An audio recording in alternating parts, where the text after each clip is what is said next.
무엇보다 아름다운 사람 이야기 오디오북의 전광호입니다. 사람이 아름답다고요? 사람이 아름답지 않다고 말하는 사람들이 있습니다. 하지만 저는 사람만큼 아름다운 존재는 없다고 단정하며 이야기하고 싶습니다. 사람이 완전하다고 여기고 있기 때문이 아닙니다. 선하고 순수하다 여기기 때문도 아닙니다. 사실 그렇습니다. 거듭 도와주었는데 또 도와달라는 사람을 보면 참 염치가 없다는 생각이 듭니다. 야심한 밤이나 이른 새벽에 반복적으로 전화를 걸어 남 생각 아랑곳 않고 자신의 처지만 늘어놓는 사람이 있습니다. 그 처지가 딱하다 싶다가도 그의 한없는 의존에 때로는 화가 나기도 합니다. 예수님은 70번씩 7번이라도 용서하라고 말씀하셨지만 사실 그렇게 무한히 용서할 수 있는 사람이 이 땅에 있을까요? 아마 하나님 한 분을 제외하면 그렇게 용서할 수 있는 존재는 세상에 없는 것 같습니다. 우리의 감정도 마찬가지 아닐까 싶습니다. 완벽하게 감정을 통제하고 마치 내겐 감정이 없는 듯 살 수 있는 사람이 이 땅에 있을까요? 아무리 살아있는 성인이라 해도 아무리 고매한 인격을 가졌다 해도 인간이기에 느끼는 감정을 완벽하게 차단하거나 흘려보낼 수 있는 사람은 없습니다. 적어도 우리의 두 다리가 이 땅에 있음을 인식하는 사람은 아마 고개를 끄덕이실 겁니다. 그런데도 이렇게 사람이 아름다우냐고요? 그렇습니다. 사람을 아름답다고 말하기 어렵습니다. 그런데도 저는 사람이 아름답다고 말하고 싶습니다. 조금 더 구체적으로 말하면 이를 악물고라도 사람이 아름답다고 말해야 한다 싶습니다. 사랑을 예로 이야기로 풀어보겠습니다. 사랑을 말한다는 것은 일순간 나를 감싸는 감정 때문에 사랑한다 말하는 것이 아닙니다. 물론 사랑을 말할 때 우리는 세상의 모든 아픔과 상관없는 어떤 행복한 공간으로 이동하게 된 듯 취한 쾌감을 맛볼 수 있습니다. 그 쾌감 때문에 온몸이 떨리기도 합니다. 그래서 온몸을 감싸는 행복함을 맛보기도 합니다. 하지만 사랑을 조금 더 깊은 눈으로 바라보면 그런 순간적 쾌감은 내 속에 꿈틀대는 욕구와 잇대어 있다는 것을 알게 됩니다.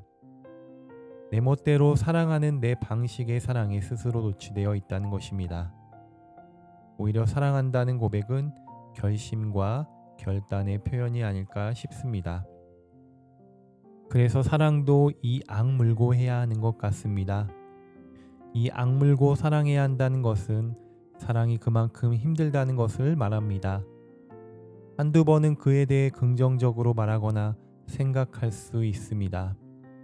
그러나 그에 대한 지속적인 긍정을 갖기엔 우리가 너무 연약하다는 사실을 기억해야 합니다. 완벽하게 용서할 수 있는 존재가 하나님 한 분뿐이듯 한결같이 사랑할 수 있는 존재 역시 하나님 한 분밖에 없습니다. 그렇기에 사랑할 수 없는 우리에게 이 악물고 사랑해야 하는 것입니다. 가시고기로 유명한 작가 조창희는 사랑으로 나를 채우고란 그의 산문집에서 사랑의 마지막 꿈에 대해 노래하며 사랑을 이렇게 설명했습니다.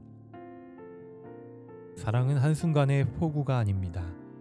기나긴 세월의 가랑비가 적겠다는 각오입니다. 열정은 감정의 폭우입니다. 한목에 다시 사랑할 듯 싶지만 이내 그치고 맙니다.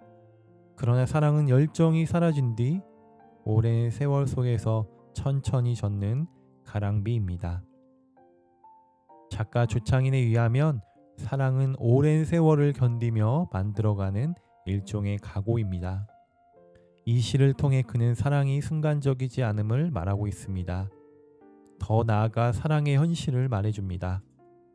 사랑은 환상 가운데 이루어진 것이 아님을 지적하며 말입니다. 사랑은 현실이며 삶입니다. 환상과 망상에서 깨어나 그와 내가 만난다는 현실 인식이 중요합니다. 현실로 만난다는 것은 피상적으로 만난다는 것과 다른 차원의 말입니다. 나의 삶을 그에게 드러내고 그의 삶을 통해 내가 살아가는 세상을 바라보겠다는 의지입니다. 현실로 만난다는 것은 그의 단점을 보지 않겠다는 것이 아닙니다. 나의 약점을 감추고 회피하겠다는 뜻도 아닙니다.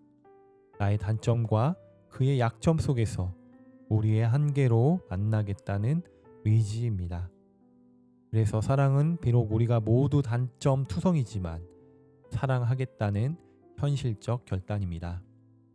서로가 서로에게 상처 주는 날카로운 뭐가나 있지만 그럼에도 만나겠다는 것입니다. 그럼에도 사랑하겠다는 것입니다. 꽃보다 아름다운 사람 이야기 첫째 날 오디오 북이었습니다. 오늘 하루도 고생 많았습니다.